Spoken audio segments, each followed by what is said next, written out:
What if aliens invaded Earth? That's a question all of us have asked ourselves at least once. What would happen if an advanced civilization from a distant galaxy came to Earth? What would happen to humans? And what would it mean for our Earth? One thing is for certain, if aliens invaded Earth, it would be the most significant event in the history of our planet. Hello and welcome back to Life's Biggest Questions. I'm Charlotte Dobre. Renowned scientist Stephen Hawking has warned that the human race could be devastated if aliens learn of our existence and came to Earth. But why would they want to come here in the first place? There are several reasons why an advanced alien race would want to invade Earth. Maybe aliens want our DNA. They could want to abduct us and perform experiments on us. The idea of an alien-human hybrid has been the subject of many books and films. Not to mention, there are many who claim to be genetically engineered alien-human hybrids, and also those who have claimed that they have been abducted by aliens and impregnated by them. Why would aliens want to mate with us? Some say it's to help us advance as a species, or maybe it's something far more sinister. It is also known that there are certain sections of the human genome that scientists don't know the function of. Maybe those genes might have value to a different species if they were transplanted into their DNA. Perhaps Earth has a resource that extraterrestrials are running out of closer to home. Maybe they would come here to harvest some sort of precious metal that's harder to find elsewhere in the universe. Something like scandium is used to make aerospace components. It could be rare enough that aliens might want to travel here to get it. Or perhaps humans themselves are the resource and aliens just want to eat us. Maybe extraterrestrials could want to domesticate us or make us into slaves. History has shown that humans are hard workers. Who's to say that an alien race wouldn't want us as their slaves? If extraterrestrials came to Earth, they might want to make it a suitable habitat, considering that they came from a different place. They would either completely exterminate Earth's natives or enslave them. Aliens could also feel threatened by humans. We might not be able to compete with an alien race right now, but eventually, humans might develop into an advanced civilization that could prove to be a match for aliens. And maybe the most concerning reason of all, maybe aliens want to conquer Earth purely for their own amusement. They might look at humans the way we look at insects, but instead of a magnifying glass, they would have interstellar weapons. So, hypothetically speaking, if aliens had a reason to invade Earth, what would become of us? We would have no choice but to surrender and hope that the invaders would treat us kindly. There's no way humans, with all our weapons and advanced technologies, would stand a chance at winning against an alien invasion. But in the event that we surrendered and the extraterrestrials chose to wreak havoc on us, we would be pretty much screwed. Aliens would likely attack the world's largest cities. There would be mass chaos, and the fact is, many of us are unprepared for the event of an apocalypse. But there are real organizations with actual protocols in place that outline the government's response to an alien invasion. Government officials and the elite would be relocated to places like Mount Weather, located in Virginia. It was constructed during the Eisenhower administration and was originally designed to protect the president in the event of a nuclear attack. Mount Weather is a facility with an underground network of tunnels, its own water filtration system, and enough food to last several months. For the rest of us though,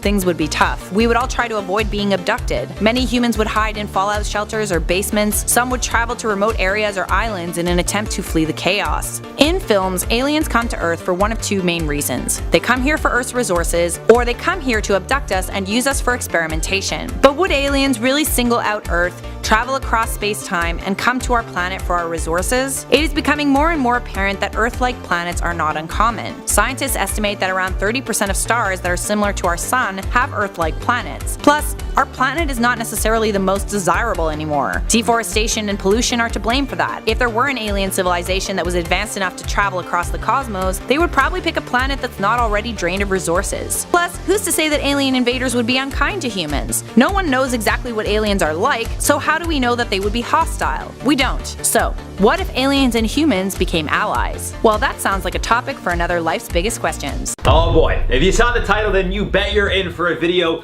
full of me screaming about one thing and one thing only. And just a heads up, guys, I'm about to scream, aliens, baby, let's go! Woo!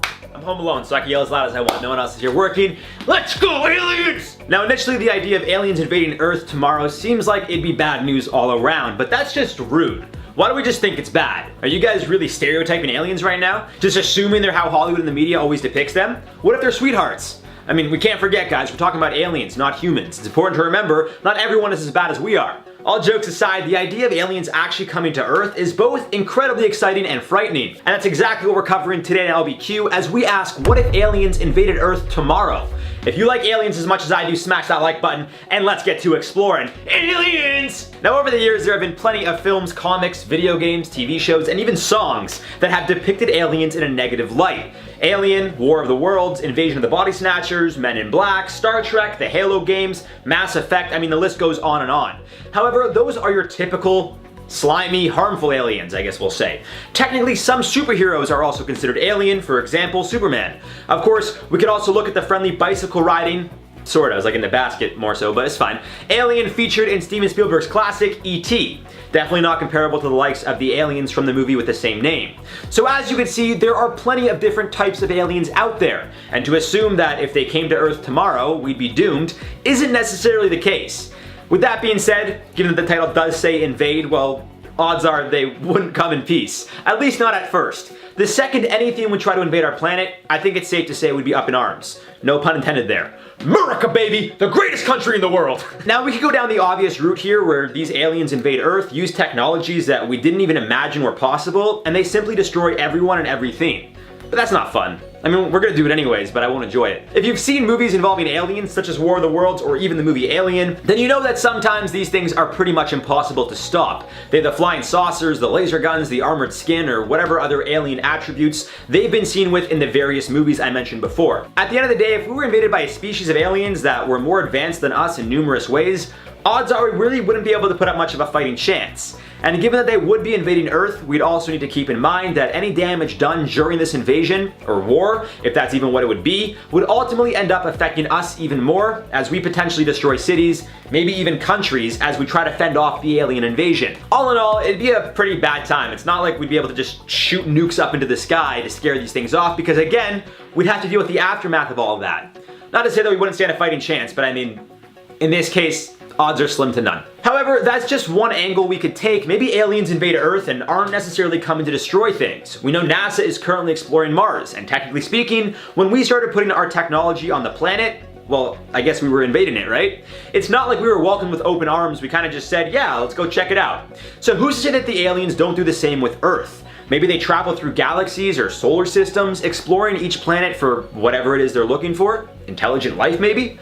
Natural resources, who knows? Who knows what the purpose could be? But it doesn't necessarily mean they'd be aggressive and would destroy everything just because they can. Of course, this can lead to a few other potential outcomes.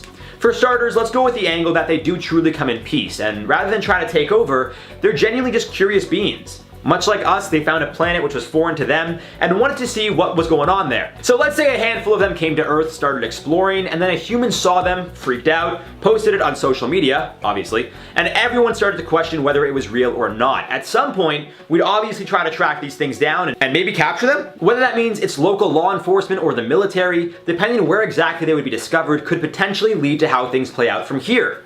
In some parts of the world, there's the shoot first, ask questions later mentality. While in other parts, well, it's the opposite. Which means there is a possibility we stumble upon the aliens and try to talk with them. Understand them, either through verbal communication or maybe even body language. For all we know, these things could have technologies that understand all forms of language and translate them so we could actually communicate with each other. I mean, really the possibilities for their technologies are endless. We don't truly know what aliens are actually capable of, so there really is no right or wrong here, as crazy as it all may seem. That being said, again, if the aliens stumble upon an area where the mentality is kill or be killed, well, that could also be an issue. Let's say we try shooting the aliens with guns. It may hurt them, or it may not. And it may lead to them retaliating and attacking us, or again, it may not. Now, I'm going to say if, for example, 3 alien spacecrafts landed and 6 aliens started to walk around, people would freak out. And if someone were to start shooting at them, odds are the aliens would just eliminate the threat, or in this case, the person attempting to attack them. This could lead to a bad first impression, where the aliens then decide to completely take over and either enslave the human race or just destroy everything, assuming we are of no use to them. Or maybe they would just leave us alone, because again, if the Earth and humans are of no use, why would they waste their time and technology, resources, destroying things when they can continue on their journey doing whatever it is they're doing in the first place? Now, regardless if they come in peace or not, there are a handful of other factors that would simply change life as we know it. For the sake of this example, let's say even one alien comes, lands on Earth, and then just leaves. Doesn't destroy things, maybe interacts with a few humans, and we have video evidence of it, and then poof, the thing just disappears. Well, aside from the extreme panic and fear that would likely ensue, we'd have confirmation that aliens do exist. So that song by Blink-182, Aliens Exist, it would probably be like our theme song from this point on, you know what I mean? Like the national anthem for the world. I like Blink-182. And naturally, I feel a lot more funding would go into space exploration, as we likely want to find out more about our alien visitor. This would change the course of the future, as we probably wouldn't be as focused on other pressing issues, for example, climate change. Yet still, it seems even if the aliens did come in peace, they'd still be coming from an unknown area. Whether it be another universe or planet, it doesn't really matter. They'd be foreign to Earth. And that means it's also quite possible they would bring foreign bacteria to Earth, which could contaminate things. You get what I'm saying? Disease. The aliens, regardless of their reason for coming, could bring diseases to Earth, and this is just yet another thing that we'd have to deal with. As you can see, the idea of an alien invasion is actually incredibly complex. A lot of these films make it appear as if it goes one of two ways. They come and attack, we fight back and either win or lose. Or they come in peace and we coexist. But as I mentioned before, regardless of their reason for coming, it's possible they bring diseases with them.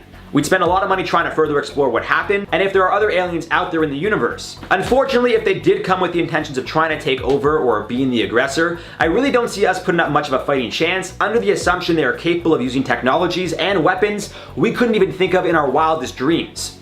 On the flip side, however, if they did come just to discover, and of course, best case scenario, we would learn to coexist, then who knows how much faster the human race would be able to advance in more ways than one.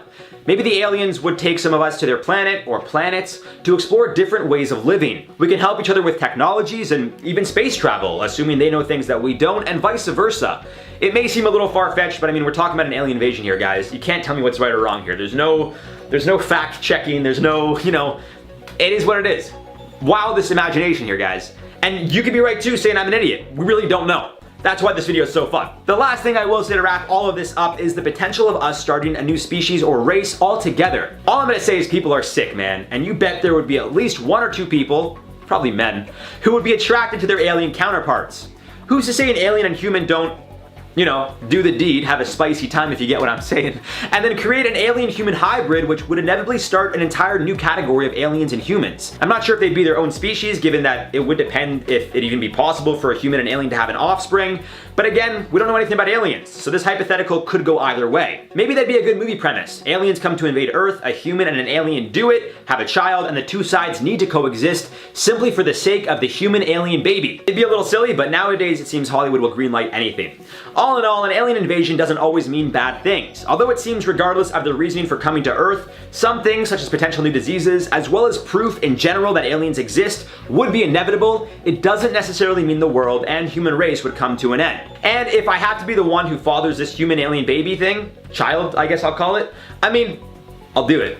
Aliens, baby! I'm excited. I'm not attracted to aliens, but I really don't know what an alien looks like, so maybe I am attracted to them. I don't know. Like, there's some that I've seen, like, in Guardians of the Galaxy? What's her name? Solanda or something? No, that's not her name. Zoe. Her first name's Zoe. Regardless. Good looking alien. Now, as always, guys, I'd love to hear your thoughts on this one down below. Covered a lot of possibilities, and there are still so many other angles, or I guess you could say arguments, that we could make here. Let me know how you think an alien invasion would shake out. Would they just come and destroy everything? Would we coexist? Would they just come and leave? What do you guys think would happen? Could aliens really invade Earth? And if they did, how would we stop an alien invasion? It definitely wouldn't be easy, but does that mean it would be impossible? Maybe not. Welcome back to Life's Biggest Questions. I'm Charlotte Dobre, and today we're going to answer the question, how would we stop an alien invasion? Let's face it, if aliens came to Earth and they were hostile, we would be pretty much screwed, at least at the beginning. They could come here and treat us like nothing more than insects, destroying our cities and abducting us by the thousands. But there are several ways in which we could gain back control, and some of them might surprise you. The idea that aliens might invade Earth someday is a lot more plausible than people think. Just because we haven't found aliens yet, that doesn't mean they don't exist. Our galaxy is supposed to hold 300 billion stars and 100 billion planets. Probability dictates that a large chunk of those planets have to be able to support life, and some of those life forms could be intelligent. As renowned scientist Stephen Hawking warns, the best way to stop an alien invasion is to prevent it from happening in the first place. He was quoted saying, "If aliens visit us, the outcome could be much like when Columbus landed in America, which didn't turn out well for the Native Americans. Such advanced aliens would perhaps become nomads, looking to conquer and colonize whatever planets they can reach. So, the solution? Don't let the aliens know we're here." Stephen Hawking plans to search for intelligent life through the Breakthrough Listen initiative, without broadcasting signals from Earth. If aliens don't know we're here, they won't want to conquer us. right? Okay, so what if we all ignore Stephen Hawking's warnings and we send out a message which is picked up by aliens, who then decide they're going to come to Earth and invade? Then what? Aliens could also already know we're here. They could be plotting an invasion as we speak. If an invasion happens, our first option is to engage in a full-on war with the aliens. Who knows what tactics the aliens would employ, but one thing's for certain, if they have the capability to travel across the cosmos, aliens would have technology far superior than us Earthlings. There's one thing we could do to fight back, and that is bomb the crap out of them, provided they don't have a way to disable our communication satellites or electronic systems. It is likely that aliens would first go for our major population centers. Every nation on Earth would need to band together to fight off the invasion. Yes, aliens are technologically advanced, but so are we, and we might stand a fighting chance. If we were forced to fight a war with an alien race, it would not be a short war. It would take a long time for aliens to completely control every inch of our planet. It might get to the point where we are fighting a guerrilla war, where resistance groups would keep fighting back against the aliens. We could also bide our time and find a way to use their own weapons against them. Eventually, aliens might feel like an Earth invasion is not worth all the trouble, and they would leave. If all of this fails, there is one option that is simple, yet effective. All we have to do is sneeze and wait. Likely, the most effective method of fighting back against an alien invasion is simply to sneeze on them. Here's what I mean by that. Aliens would not have immunity to our diseases on Earth. They would have developed an entirely different immune system, and the germs we have here on Earth might be enough to kill them off, or at least make them leave. Perhaps biochemical weapons would be effective, where we would unleash a deadly Earth disease. The problem with that is, we would have to be careful not to infect ourselves in the process. Hopefully aliens do not use a pathogen of their own and unleash it on our planet. They could gain control of our Earth without even firing a shot. Our scientists would then have to remain immune and create a vaccination. Even so, pockets of humans who are not infected would survive. Humans are stubborn creatures. An alien invasion does not mean the end of the human race. It would just mean we would have to fight back, in one way or another. Are we alone in the universe? Now that is definitely one of life's biggest questions. So far, life in the universe appears to be unique to our planet, but that doesn't mean that there isn't intelligent life out there somewhere in the cosmos. Humans have dreamt about it, talked about it, written about it, and watched films about it. But have you ever actually wondered what would happen when aliens arrive? That is the question we are asking today on Life's Biggest Questions. Hello and welcome back to Life's Biggest Questions, the channel that asks the fundamental questions of life and occasionally answers them too. I'm Charlotte Dobre, and if this is your first time here, welcome to our channel. Stephen Hawking once warned of the dangers of trying to make contact with alien life because he said it could mean the total annihilation of life on Earth. Stephen Hawking was a very brilliant man, rest his soul. But is he right? If contact was made with aliens and they decided to visit us, would that really be a bad thing? Well, I suppose it depends on what these alien beings want from us. Of course, if they want to harvest our resources and are willing to take them by force, we would almost certainly succumb. If an alien race was advanced enough to make it here across the cosmos, they most definitely possess the technology to annihilate life on Earth. But maybe, just maybe, aliens are just as curious about us as we are about them. When aliens arrive, it will be the single most groundbreaking moment in the history of humankind. In the history of our planet even. Contact with aliens will send the world into a complete meltdown. It will be met with a mixture of feelings, from fear to wonder to excitement. When aliens arrive, it will cement the fact that we are not alone. According to psychology professor Michael Vernum at Arizona State University, we would probably welcome the idea of aliens with open arms. In case you're wondering, if aliens actually made contact with us, we would most certainly know about it. The International Academy of Astronautics has a set of protocols in place for the people who are involved in the search for extraterrestrial life. The protocols dictate that if anyone finds a signal, that person has to make the world aware, but they also shouldn't respond to this signal. The awkward thing is, these protocols are simply guidelines. They aren't actual rules. Nothing bad would happen to them if someone did so happen to respond to a signal from an alien race, so there's nothing really to stop someone from doing it other than their own fear. Furthermore, if the entire world was notified that someone had in fact made contact with aliens, someone, if not many people, would most definitely make it their mission to respond to that signal. I mean, this is aliens we're talking about. This ain't an ex dropping a "you up" text at 2 in the morning. When an alien calls, you answer. Then there's the question of how long it would take for aliens to actually get to Earth. At first, humans would be sent into a frenzy. Everyone's setting up homemade radio towers in an effort to send a message to these extraterrestrial beings. But let's not forget that it takes years, if not decades, for messages to travel across the cosmos. At least, that's how long it takes with the technology we currently have. I'll give you an example. The closest potentially habitable planet outside our solar system is Proxima b. It's 4.2 light years away. But even at that short distance, it would take 4.2 years to receive a message from Proxima b, and the same amount of time to send one back. That is a heck of a long time to wait for a message. That is like ghosting territory. Once aliens receive our message, it would take years, decades for them to reach Earth. Of course, I should consider the fact that aliens probably have advanced technology that will allow them to travel across the universe much faster than we are currently capable of. But even so, these aliens still have to find Earth and reach us, which would take a long time. Then the day finally arrives. Aliens are here. By the time aliens get here, the contact someone made with aliens was decades before. Most will have grown old, but we will also likely be far more equipped to deal with such a process. Presidents will have come and gone, younger generations will have grown up with the idea that extraterrestrials may one day come to our neck of the cosmos.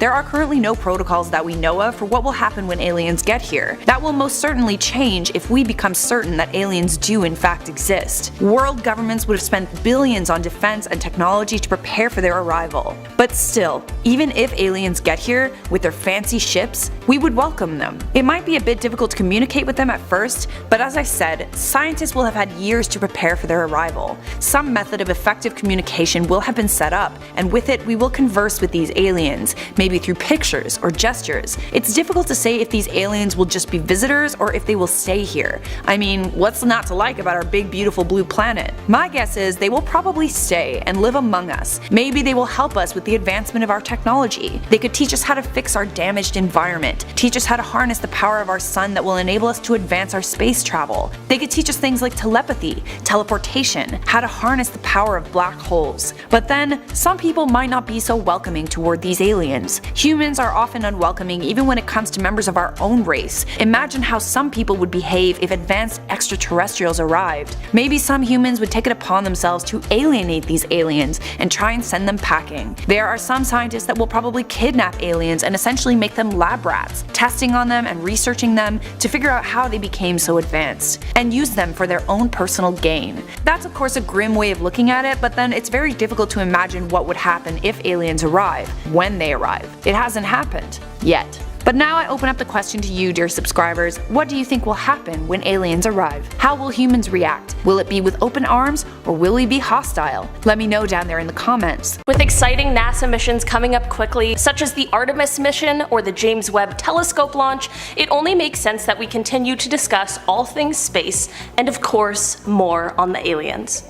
From a mass UFO sighting, to some things found in the soil on Mars, to an entire other solar system beyond ours, and even more. On today's Life's Biggest Questions video, we are going to be diving into part 3 of the top 10 things that prove aliens exist.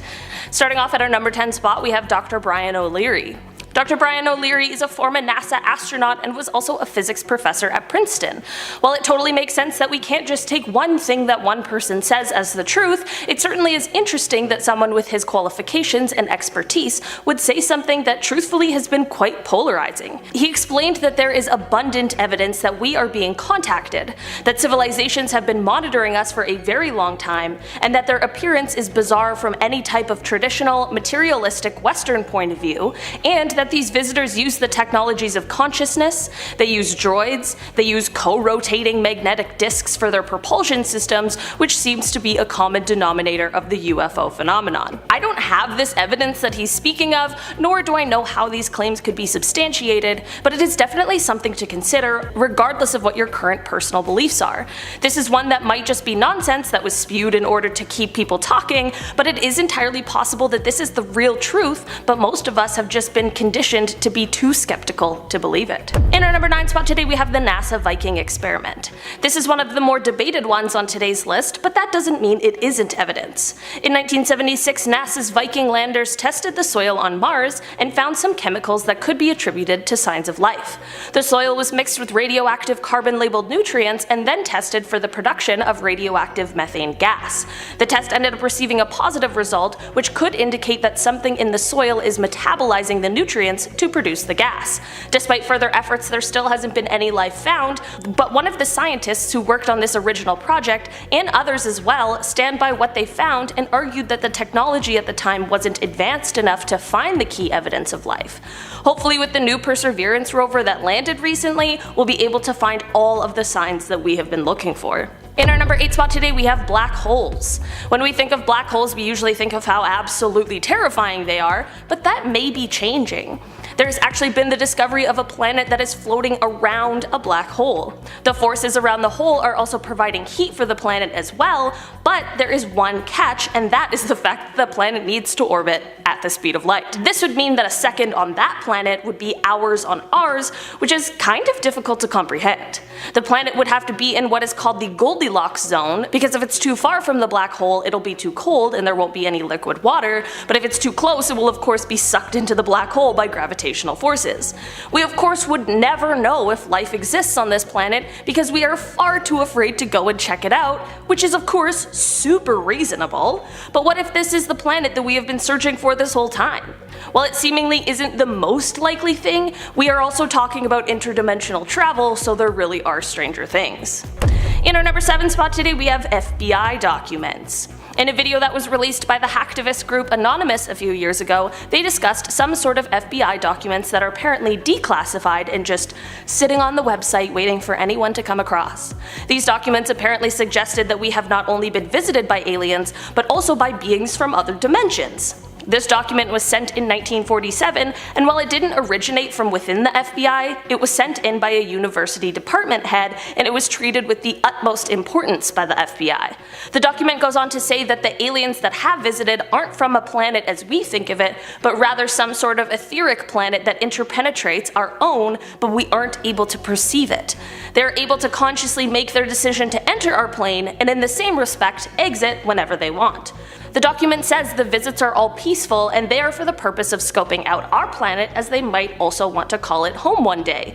This certainly is one of those things that you have to draw your own conclusions from, and while it's very good to remain skeptical, it's also imperative that we keep our minds open, because who are we to say for sure? In our number 6 spot today we have Frederick Valentine. Frederick was an Australian pilot who disappeared under some unbelievably suspicious circumstances on a training flight on October 21st, 1978. During the flight he radioed the Melbourne Air Traffic Control to let them know that he was being accompanied by an aircraft that was about 1,000 feet above him, and at that same time his engine had begun to run roughly. Air Traffic Control responded to him by explaining that there was no known air traffic at that level, and Frederick explained that he could see a large unknown aircraft with 4 bright landing lights. He explained the aircraft approached him from the east, and at first he thought it was another pilot playing around with him, which, for the record, during a flight seems like a terrible time to play a prank on someone. He then went on to explain that the mysterious aircraft was orbiting him and had a green light on it. When Air Traffic Control tried to get further details and asked what kind of aircraft it was, Frederick responded by saying, "It's not an aircraft." After this, his radio transmission was interrupted by a metallic scraping sound, and this is when all contact was lost. Sea and air search began, but to no avail. There have been speculations that don't involve alien abductions, such as a staged disappearance, the possibility of Frederick getting confused and flying upside down, and potentially even him taking his own life, but all of these theories have been debunked in some sort of way, and neither the aircraft or Frederick himself have ever been found. The reason why alien abduction has been the main theory in this case is due to the fact of the many reported UFO sightings on the same night in the same region as his disappearance. It of course leaves us with more questions than answers, but it's all very interesting and very mysterious. In our number 5 spot today we have the Stephenville UFO. In January of 2008, in the small town of Stephenville, Texas, a bunch of residents all saw something in the sky that they couldn't believe. In the beginning there appeared to be white lights in the sky that were first in a single arc, but then they quickly moved to form 2 parallel lines. It was estimated that the lights were spanning about a mile long and half a mile wide. But the craziest part is that it was flying at 3,000 miles per hour, which is similar to the speed of a fighter jet, but there was no sound reported at all.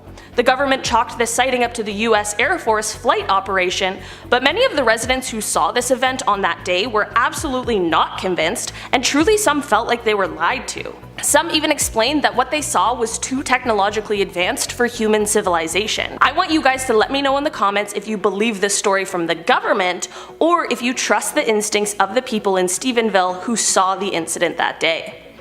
In our number 4 spot today we have Trappist 1. Trappist 1 is a star that sits around 40 light years away from us, and it was an important space discovery that first came in 1999. Since 1999, however, the excitement surrounding it has only grown. In 2016, scientists realized that the star had 3 planets orbiting around it, but in 2017, that number grew as it was discovered that it actually had 7 planets orbiting it, making it a solar system not unlike our own. From there, scientists have been able to learn more about it, making it the most well-known solar system apart from the one we live in. While there are a few planets too close and a few planets too far from the star to be in the habitable zone, there are 3 in a place where liquid water just might be a possibility. Scientists know that the star is somewhere from 5.4 to 9.8 billion years old, which could make it twice the age of our very own sun and solar system, which formed around 4.5 billion years ago.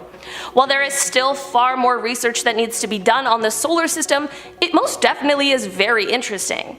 If life was able to be formed here, and there is a similar solar system there, what would make life not be able to form there? Or perhaps it already did once and died off.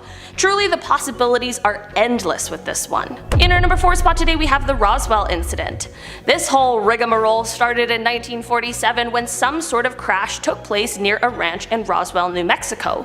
Shortly after this, the Roswell Army Airfield released a statement saying that they had recovered a flying disc from the ranch, but the Army quickly retracted the statement and said it wasn't that, but instead was a conventional weather balloon. This was a little sketchy, but most people let it slide until the 1970s. What happened in the 70s is that a retired lieutenant colonel began to speak out. In an interview with a UFO researcher, he said that the weather balloon story was a cover-up and that alien remains were actually recovered from the crash site. There were both first and second-hand witnesses who claimed that not only were there at least one, but possibly more alien spacecrafts that had crashed at the scene, but also that extraterrestrial remains were also recovered by the military, who then began to engage in a cover-up. In 1994, the story changed from a weather balloon to a nuclear test surveillance balloon from Project Mogul, and it was stated that the stories of the alien bodies were probably just test dummies that had been dropped from high altitudes. I'm not gonna lie, the whole thing sounds a little sketchy. I obviously wasn't there, so I can't say for certain what happened, but someone is definitely lying about it. What do you guys think? Was it some more or less harmless explanation, or was it really the site of an alien crash? In our number 2 spot today, we have Insulitus. Yep, we're here again, still can't say that word. Insulitus used to be thought of as basically just an icy snowball floating around in space, or as a small moon of Saturn with a diameter of 502 kilometers, but as it turns out, this small moon might hold some pretty amazing potential. It was discovered that this moon has hydrothermal processes going on underneath its crust. To us non-scientists, that means next to nothing, but what if I said that that means that it just might have all of the requirements for life? And that it is becoming a greater possibility that we might find microbial life there. Basically, this moon has an icy shell for a surface and then a rocky interior, but between these 2 layers is an ocean, and this ocean is where scientists think life is most likely to be. This discovery came almost accidentally when the Cassini orbiter arrived to Saturn in 2005 and found water plumes shooting out of the cracks in the surface, which made scientists realize that it just may be geologically active. Through more research and by flying the orbiter through the water, by the time 2015 rolled around, scientists knew that it was holding all of the keys to life. While this little moon was never the original focus of research, it quickly took over with its incredibly exciting potential. There are not only plans from NASA to have more missions to this moon to see what's going on, but there are also other privately funded missions that are currently in the works. Who would have thought that a tiny moon might be where the alien life is hiding? In our number 1 spot today, we have radio signals. Basically, we're getting radio signals from somewhere, but we just aren't quite sure what exactly is going on there. It started in 2007 when we began getting what are called fast radio bursts, and they are a totally mysterious phenomena to scientists. These bursts are only a few milliseconds long, but they emit more energy than the sun does in 24 hours, which is just a statement that my brain struggles to comprehend. All of this is already super cool and interesting, but here's an even crazier thing about them. The main thing we know about these bursts is that they are coming from outside of the Milky Way. They're coming from outside of our own galaxy. Space is the coolest thing. This obviously has led a lot of experts to believe that it could be coming from an advanced civilization that is quite far away, and they may be trying to contact us, but we just don't have the technology to interpret the signals. Maybe one day scientists will figure out a way to accept whatever message it is they are trying to send, or maybe one day we'll get a visit from them and they'll all be mad at us for not answering their messages. I don't know.